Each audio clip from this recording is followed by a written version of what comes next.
this computer. Okay, just a second.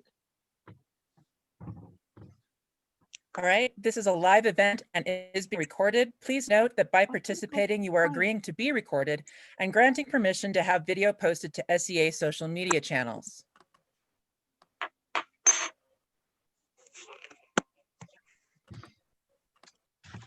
Right on. This virtual activity is considered official and as such is subject to all society and kingdom laws found in corpora. Bullying and harassment will not be tolerated at virtual activities. If you need assistance, please contact the Kingdom Seneschal, your local Seneschal, or the Kingdom DEI officer. Excellent. Thank you, Prax.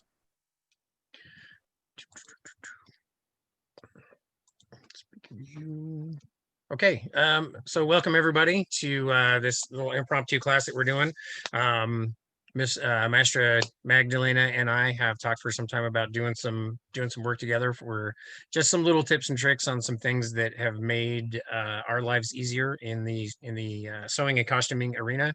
And we both have just a couple of things that we wanted to share with you that that seem to be kind of epiphany moments for the people that we've shared this with. So thanks everyone for joining us. And I'll get started with mine. So today I'm going to be covering a couple of things. I'm going to be covering how I do a how I set a hem for an outfit without having somebody standing on a chair. And I'm also going to go over the method I use for putting a gore or a godet into a split in fabric. That's something that's really easy to do in a seam, but it's a little bit complicated doing that in a split. That's something I do a lot for the box and tunics and for some of the other things. So those are a couple of things that I'm going to be working on. Magda, what are you going to be showing us today? I'm going to show how to do sharp corners by machine and some neck hole facings without it puckering. Yeah. So that's what we're looking at.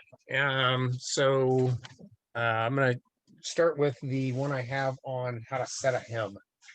So let me.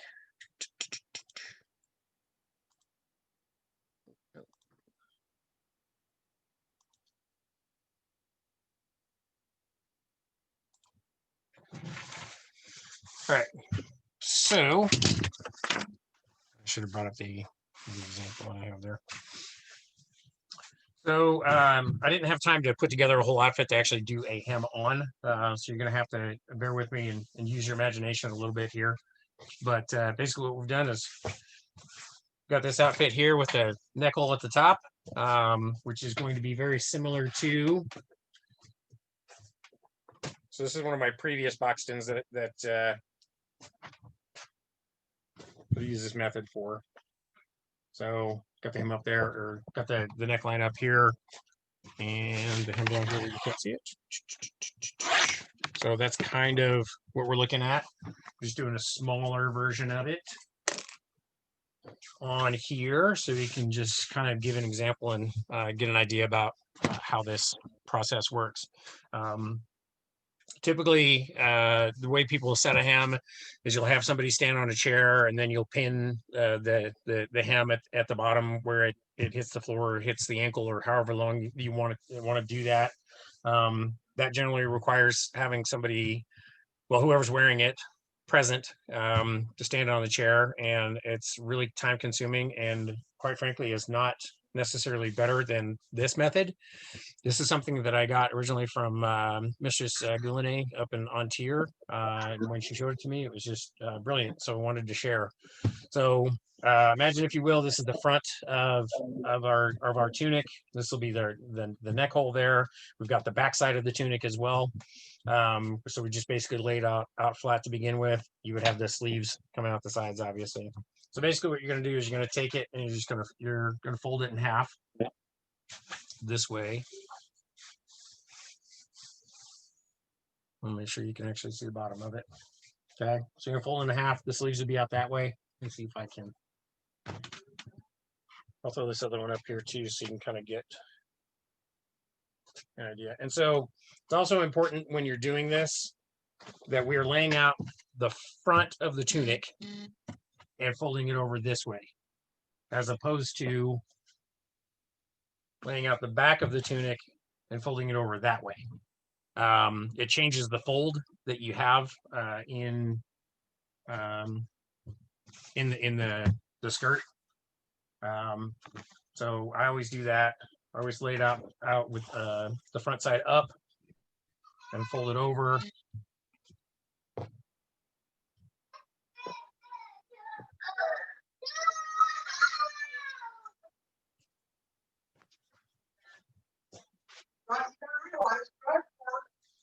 Sunny and warm, foggy. So that's how it would look.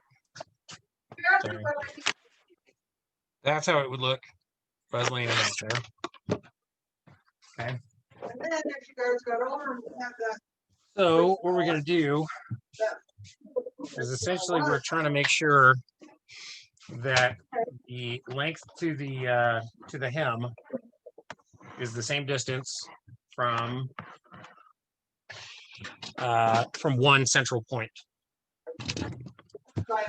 And we are going to use, so this as you fold this over, this will be the back of the back of the neck at this point right here. And so what we're going to do is we're going to put the tape measure to start with at that point right there. And then essentially we're going to use our tape measure to make an arc in the hem. And we need to make sure that as we're doing this, we're marking at the point that is going to, it's basically going to be the shortest point that you have, making sure that, so if I were to do this, the full length of this, I've got 26 inches available there. But over here on the side where I've got a little bit cut out there, and this happens a lot when you put the gores in, either the side gores or the front gores, you're going to have a little bit of difference in the overall length of what you're cutting out. That's what we're trying to do, is we're trying to make this all the same length. So I've got about 22, maybe and a half. I've got 22 inches available here. So if I was to try to make everything 26, obviously I don't have that much room there. So we're going to go with the shortest measurement that we have that gives the shortest measurement, so that the whole thing is going to be able to be cut to that length. Typically, Can I when interrupt one moment, Your Grace? Yes, go ahead. Jesse, can you turn off your mic, please? Thank you. I am so sorry. I don't know when it got hit. No problem. So for instance, when I do a dress for my wife, those are typically 53 inches from the back of her neck down to the floor. And I will, when I'm doing the construction on that, I will have a little extra to work with to make sure that I got enough hem. And then, if I cut it at like 56, by the time I do the hem on it, I'm just going to make it as long as I possibly can at a length that is consistent for the whole dress, if that makes sense. So I'm going to take that 22 inches. I'm just going to mark that right there with the chalk pencil. Do the same thing here on the straight there. And then we're just going to keep going around in this arc, kind of at a halfway point. And then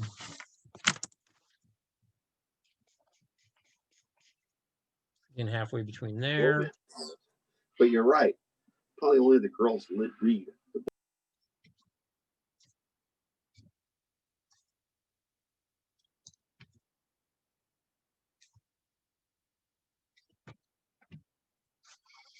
And then once I've basically got it marked out, I'll just draw that line out.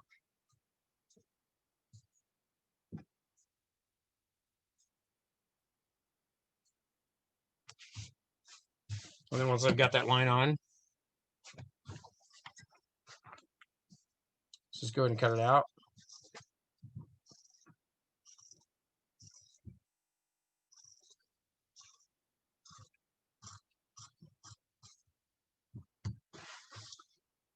So when we were to open that up again and look at the front of that, that's basically what you're going to get as we go again from the center of that.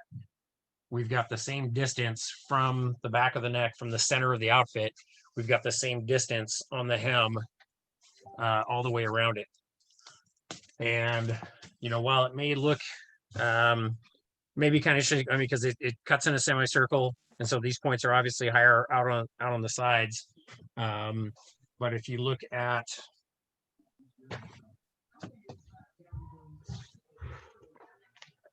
the hem on this one, you can see that that's got that arc. And I'll try to bring up, I should have brought it up earlier, but when you bring up the image of the actual boxed in tunic online at the Varberg Museum in Sweden, it looks exactly like that. It's got that arc right in there. So that's the gist of it. You're just taking that point from the center line in the back, and you're just making sure that you have the same distance all the way around. You don't have to have somebody standing on a chair to do that. And the hems I put in this, they hit the ground pretty evenly. So, is there any questions on that? No? Brilliant. Makes sense. Right on. All right, Magda. Dun, dun, dun. Haha. So if you guys can find the camera that says Magda close up, that'll show you. Let me spotlight that for you. Yeah, that'll show you my little corner. And of course, my little clamp disappeared, so I'm using boxes. So There you go. there we go. Yay! So I've got my 2 pieces of fabric, and normally when you would stitch a corner, most folks stitch a line, drop their needle, turn it to 90 degrees, and finish up your line, which is great. And so what you would normally then do is trim your seam allowance. I'm trying to make sure I get this all on screen for you.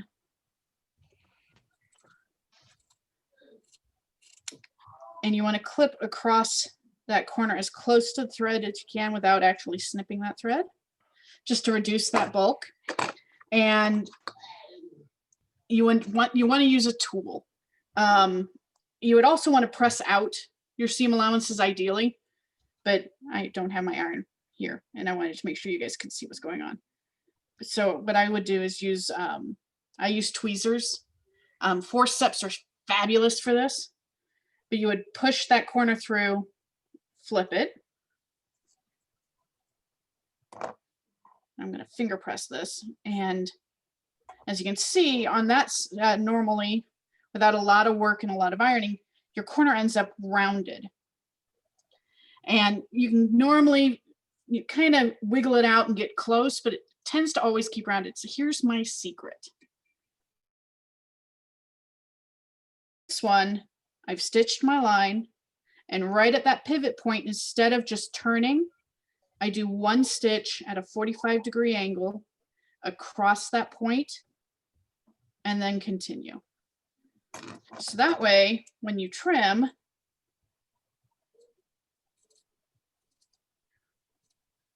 and you clip across that, there's even less bulk. And makes it just a little easier, so that when you flip it, I can grab my tweezers to help push it through.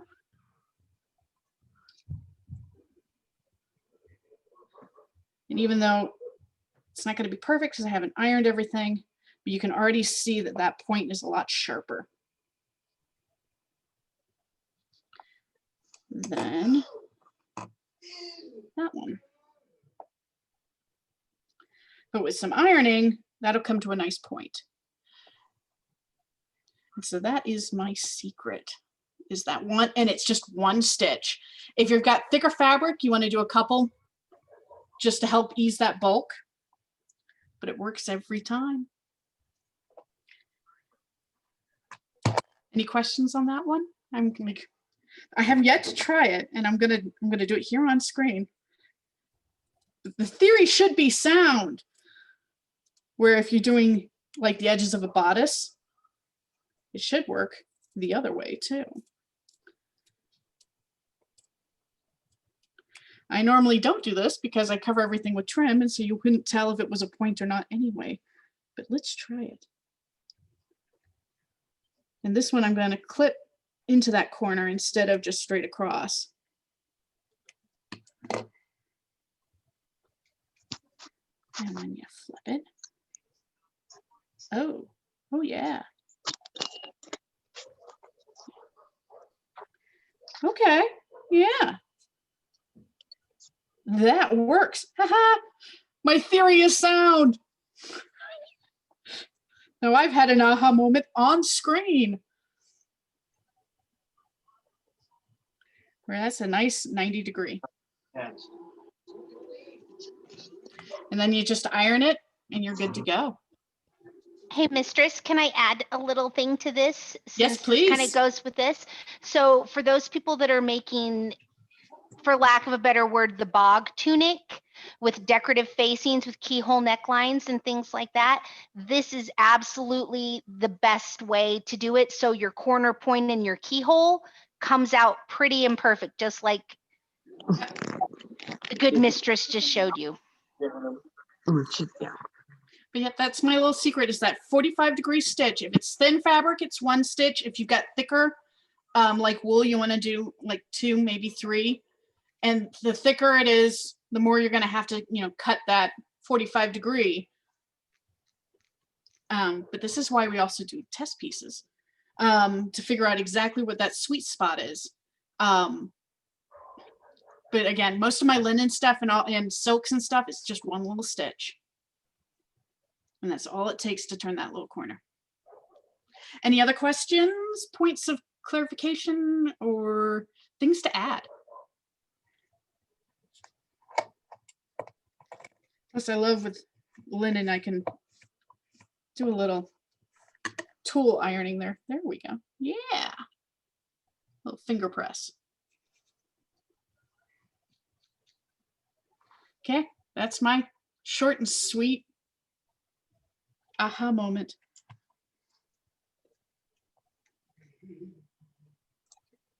Excellent.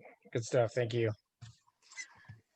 All right. So the next one I'm going to be doing that I'm just kind of finishing up some stuff here for. So this is for putting a, we often call it a gore. Sometimes it's called a godet. So this is basically putting a wedge into a. Hey, Sean, you need to unspotlight Magda. Yep. Okay.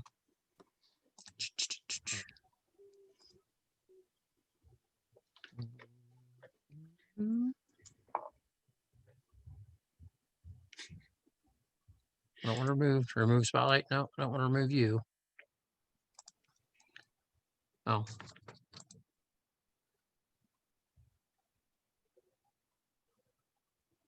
Add spotlight, replace spotlight, videos.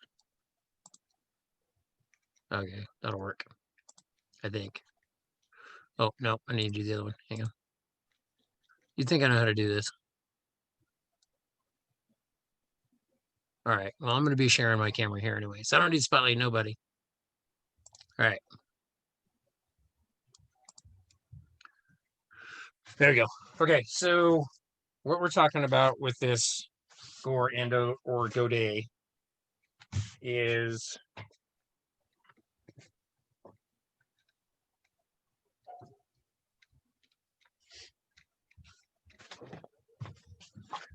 so again here on the boxing tunic, in the I don't know if the lighting is just really terrible on this. So in the original boxing tunic, the one they dug out of the bog, it's got this front gore or godet in the front here that gets put into a split. We also have gores that go into the side of an outfit as well. Doing the ones in the side is really easy because you can just kind of match up the seams and just kind of run it straight up, and it goes right into the seam. But doing this one in the front, and it's typically done on the box end, but there are several other places where you're going to have a similar type of insert in the front here. And the reason structurally that we end up having this split in the front is because of the way we walk. And on the extant garment for the boxton, it was the front gores are twice the width of the side gores. And that's all because of our stride, because as we're walking, we need more room for our legs to move front and back than we do on the sides. So those gores would have been twice the width. The modified version I do for the box, and I do all the front and the side gores the same width, but that's an engineering choice. That's something I've done to make this even simpler than the original. But putting this in a split is kind of difficult. So that's kind of what we're looking at here. So when we are doing this, basically what I've done is I've took a square and made a slit in it right there. And then took a triangle that we're going to be putting in. That's going to be the gore right there. Typically when I do these, you'll notice that it doesn't come to a point at the top. So I've given myself a 1/2 inch seam allowance out here as well to work with this. And eventually that's going to fold over.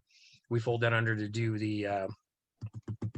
a flat felt seam to finish that seam out, especially if you're using linen.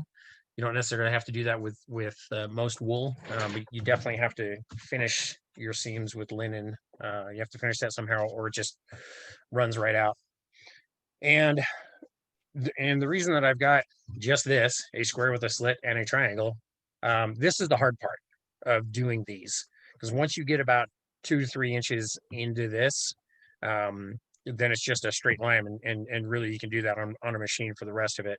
But I really prefer setting these with by hand, because there are methods to do this by machine, but that's like some sort of sorcery to me, and so I haven't really dug into that too much. Let me see if I can share. There's a couple of sources on how to do this. And let me see. I'll bring up one of those. Give me just a second.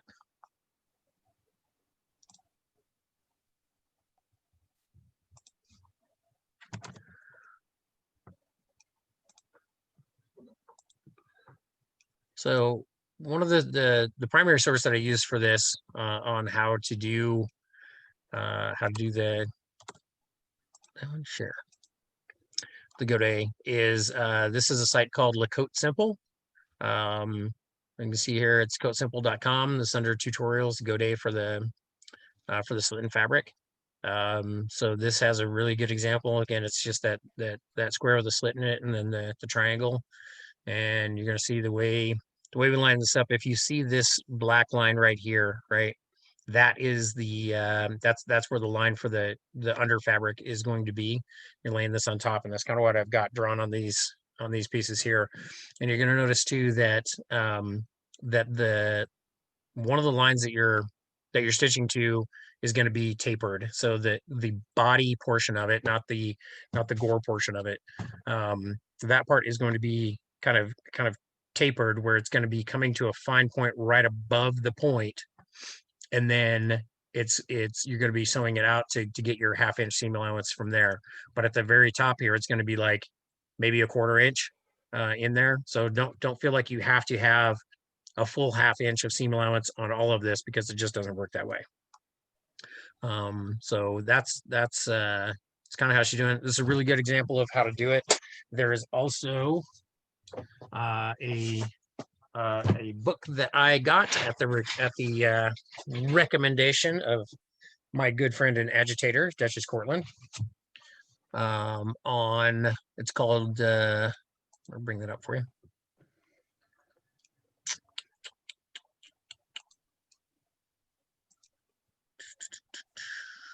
Oh, no. So it's this one right here. It's The Art of Manipulating Fabric. A lot of this is modern techniques for doing stuff, but it is all related to how to manipulate fabric and how to get fabric to do what you want it to do. And they've got a section right in here on doing a godet. They have several different examples of how to do this.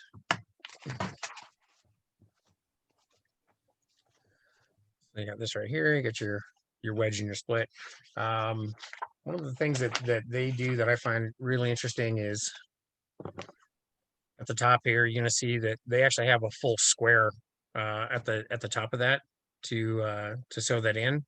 That was a little bit weird for me. I haven't done it like that, but with having this extra seam allowance at the top here, that's kind of a similar concept to what we're doing. Right. So, I'm all very left-handed here, but so as I lay this out, I've used my chalk pencil to kind of draw where I want the lines to be. So when I do the hand stitching on this, I'll be able to just follow those lines instead of trying to figure out where the fabric matches up. And I'm doing it a little bit backwards from the way she shows it on Lacote Simple. And she has it here and then does it from the other side. I just kind of do it backwards here. So I'm just going to find the point here where I want that first stitch to go into. And keep in mind, when I put this stitch in, I'm going to be putting it in from the underside here. And that is going to be the inside of my tunic. And so I'll kind of find the point here where I want that. I kind of match those up a bit. Oh, other side.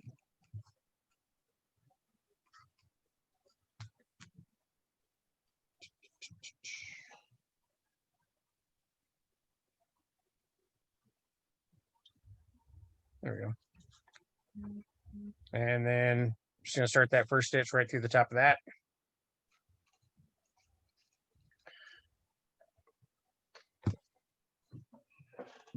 Okay. And again, I'm left-handed, so that kind of plays into the direction that I do all this. But you can see here too how I've got this line here. So I've got I've started the top of this roughly an inch or half inch above the slit, and this edge right here about 3 inches down, that's where I get half inch of seam allowance right there. So I basically made half inch down there, and then I drew a line right to the point up there. And again, you can see that this is maybe a 1/4 inch right here that I have for seam allowance there, but that's okay because that's again, that's just kind of the way the fabric tapers.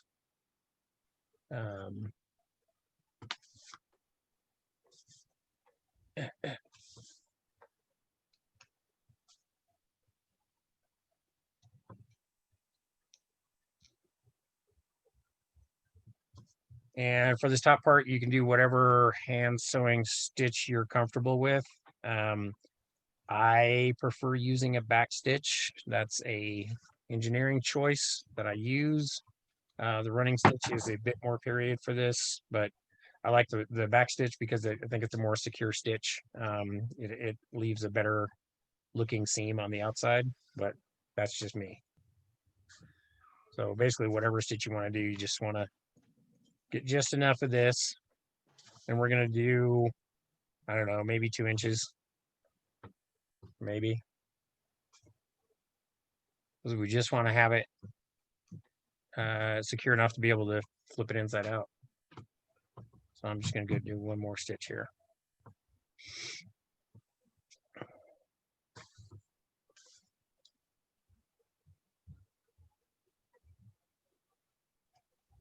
Your Grace, do you do that stitch basically as an anchoring stitch? Yes, as opposed to doing a running stitch with a lock stitch. Is that what you mean? What do you mean? Yes, yes, sir. Yeah.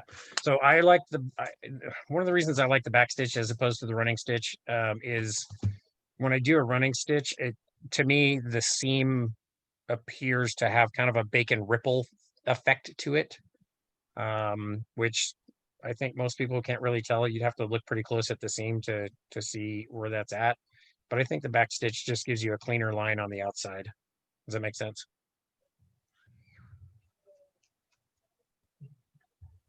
Thank you. Yes. Yeah, and then the other option is you can do a running stitch, which is just, you know, basically a needle's worth of, oh, sorry. Like we could do, I'll go ahead and do some of that. So if I was to do a running stitch, I would just kind of run this in and out several times there, right? I'll just run it through there and then I'd pull it through and then kind of do a lock stitch right there. So just do one loop right there and block that off. So by doing that, it keeps you from, it keeps your, if you have a split in that stitch, if that stitch breaks anywhere, it's gonna, you're basically making that much solid stitch. So you're not gonna have your fabric's not, your stitching isn't gonna run right out if you lose one of those stitches. So yeah, that's another way you can do that. I just like the back stitch. Okay, so we've got that on there, and you can see this is what it looks like on the other side.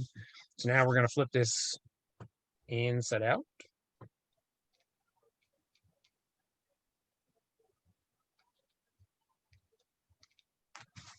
No, really, we are.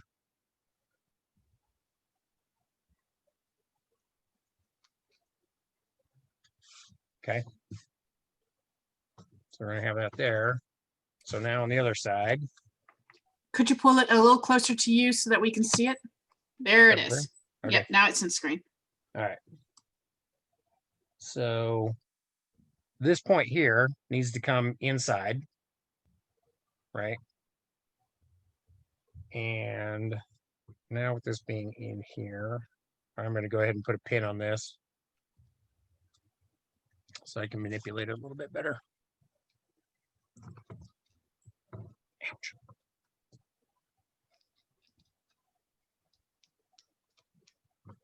Okay. So we've got essentially that's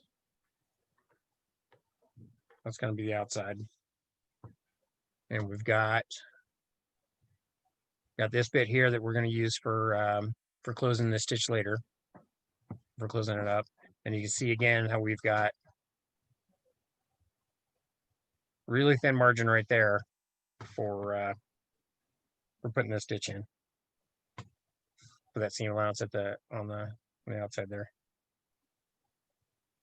And I just did a practice one a little while ago because it's been a while since I've done this. So I obviously need some practice with this too, but I hope you get the general idea of what we're doing here.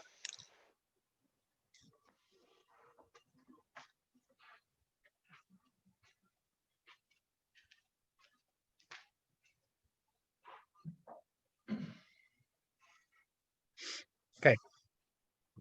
So now, so last time we put the first stitch through, going that way. I did that all wrong. So on this side,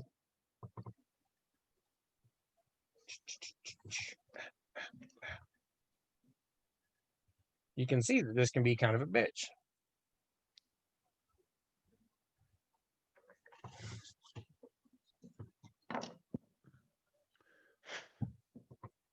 Man, I need to do more of this. So we're going to go ahead and take that and basically kind of put it right through the top there again to start that stitch there. And we're putting that basically where we put the first stitch to begin with.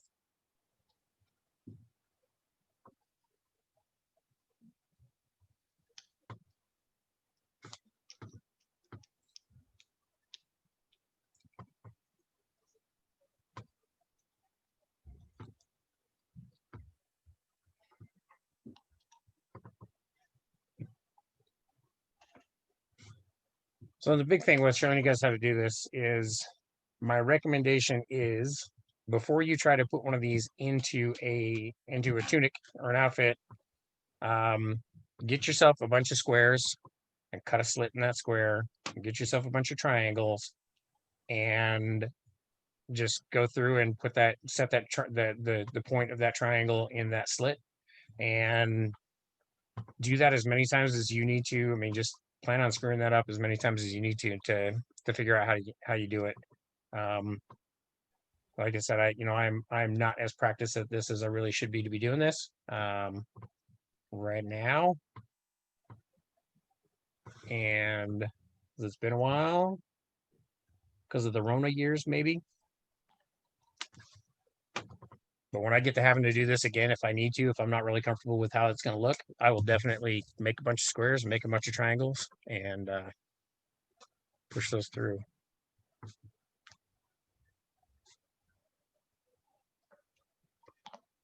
That was a mess.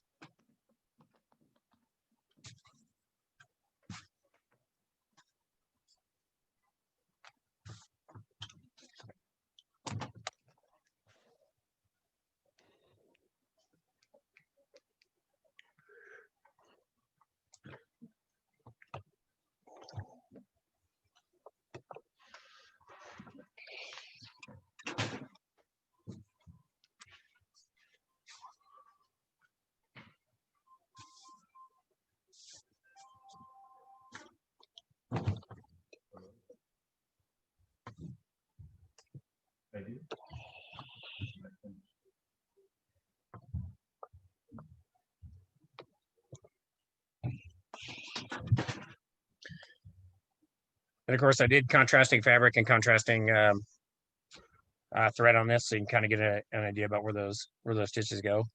But that's kind of it. Oh, sorry, a little further back. How about that?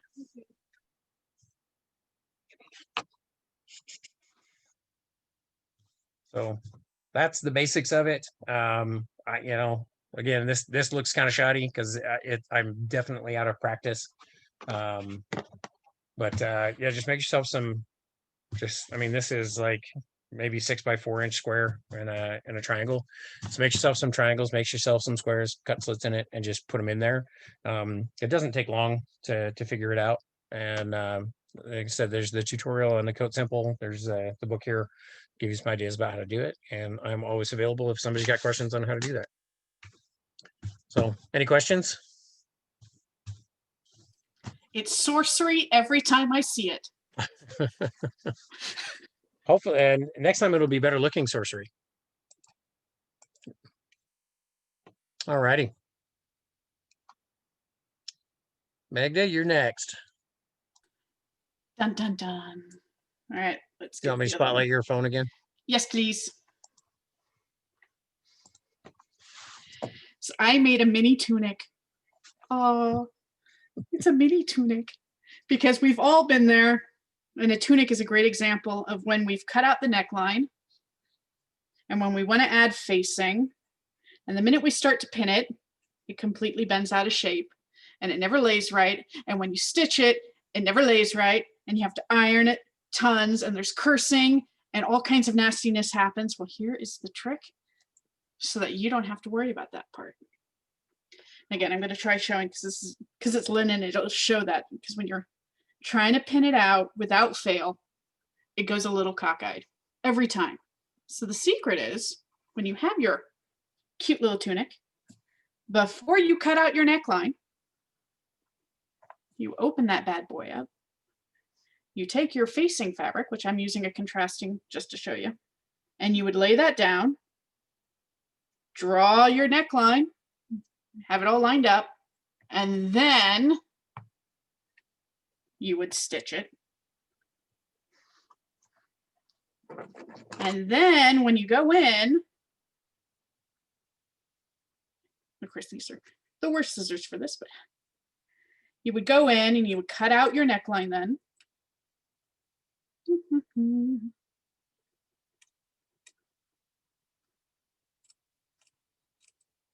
And you would clip your curves and you would do everything that you normally would do when you're dealing with curves.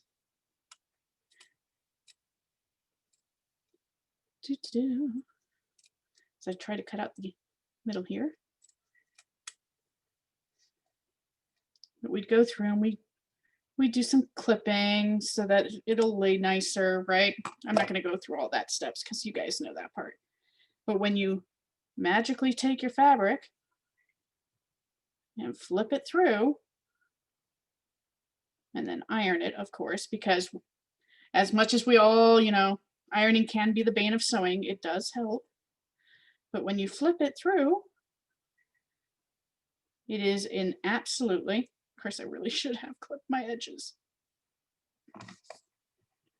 but it'll prevent that from getting all wonky and cockeyed because it's already stabilized.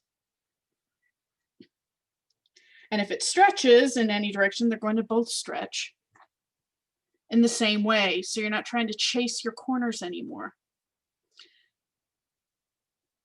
You're not going to try to stretch it, or if you iron it in between, because sometimes, especially with linen, if you've ironed it between the two stages, it'll stretch a little because you've added steam and heat.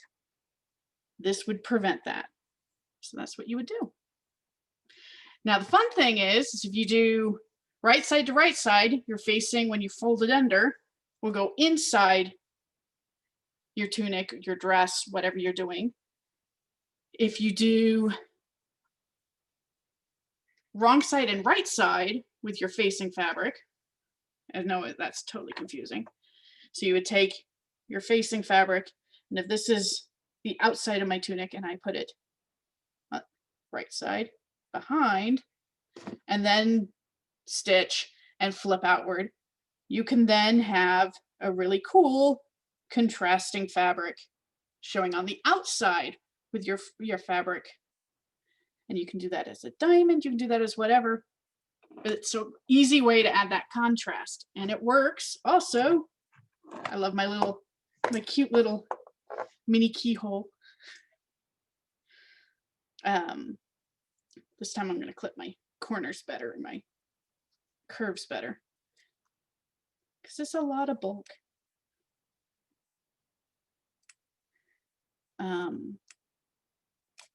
And doing that fabulous little trick of that 45-degree stitch on my corner, so I get that nice sharp piece. But again, it just prevents your neckline from stretching, which is part of why we like adding facings, because it's going to help stabilize that. So the secret is just having and attaching your facing before you cut your necklines.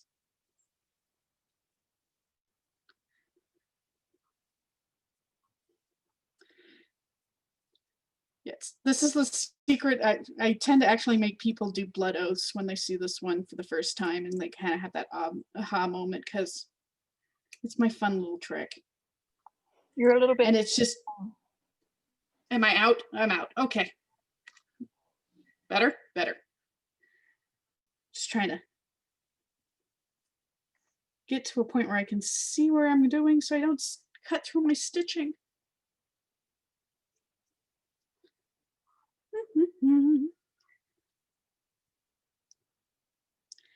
And it's one of those order of operation moments that can be sometimes counterintuitive.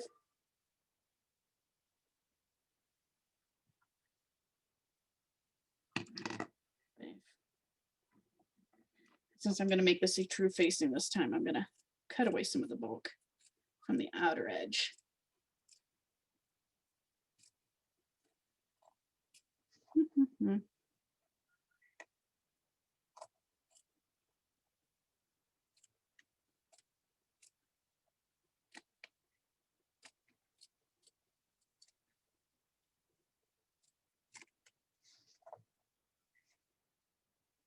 Did I get it all? We got it all.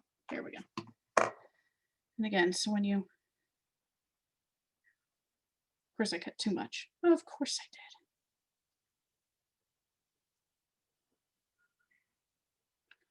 Because I'm nervous. Showing things on camera makes me nervous. But yeah, when you roll that under,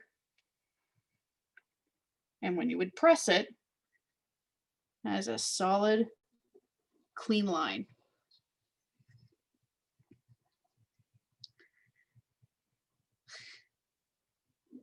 Any questions on this one? And this works for square necklines, boat shaped, whatever. Yes, I prefer doing a bigger facing than you need, and then you can always cut it back after you've already rolled it and ironed it. You can always trim it back and then figure it out. Yep. So it was posted in chat if you missed it, is don't be afraid to have bigger facing than the thing you need. You can always trim it smaller once you were done, but small facings do the shirt tag stick out flip thing and are annoying if you aren't going to go back and tack the stitch down. You're absolutely right. Yeah, but it just makes a cleaner edge and it's not going to go anywhere. It's not stretching. That's the magic. That is the magic of a neckline. Like I said, it just comes down to that order of operations. Stitch it first, then cut it out. Oh, And look at that, we're at almost an hour. there you go, right about. So We that's pretty timed much it perfectly. yeah, that's pretty much all we had for you guys. So thanks for joining. I'm gonna go ahead and cut off the recording.